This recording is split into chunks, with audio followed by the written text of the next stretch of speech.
പുത്തൂർ പടിഞ്ഞാറെ മത്സ്യച്ചന്തയിൽ മാലിന്യം തള്ളുന്നത് പൊതുകിണറിന് മുകളിൽ. മാലിന്യ പ്രശ്നം രൂക്ഷമായതോടെ പ്രതിഷേധവും രൂക്ഷമായി. വിവിധ ഭാഗങ്ങളിലായി മാലിന്യം കുന്നുകൂടി കിടക്കുന്ന പഴയ അവസ്ഥ ഇപ്പോഴില്ല. പകരം ചന്തയ്ക്കുള്ളിലെ പൊതുകിണറിന് മുകൾ ഭാഗമാണ് മാലിന്യം തള്ളാൻ കണ്ടെത്തിയിരിക്കുന്ന പുതിയ ഇടം. കിണറിന്റെ ആൾമറയ്ക്ക് മുകളിൽ കമ്പി കൊണ്ടുള്ള സംരക്ഷണ വലയത്തിന് മുകളിലായാണ് മാലിന്യം നിക്ഷേപിച്ചിരിക്കുന്നത്.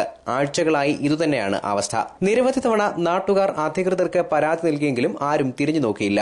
മാലിന്യം സംസ്കരിക്കാനുള്ള പ്ലാന്റ് ചന്തയ്ക്ക് സമീപമുണ്ടെങ്കിലും അതിന്റെ പ്രവർത്തനം നിലച്ചിട്ട് വർഷങ്ങളായി. പുതിയ മാലിന്യ നിക്ഷേപ കേന്ദ്രത്തെക്കുറിച്ചും പരിഹാര നടപടികളെക്കുറിച്ചും ആരും ഒന്നും പറയുന്നുമില്ല.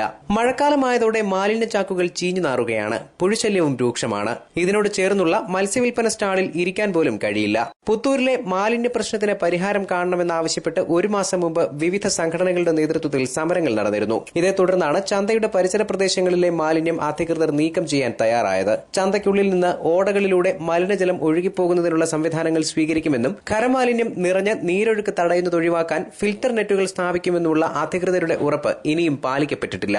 News bureau, Kottarakkara.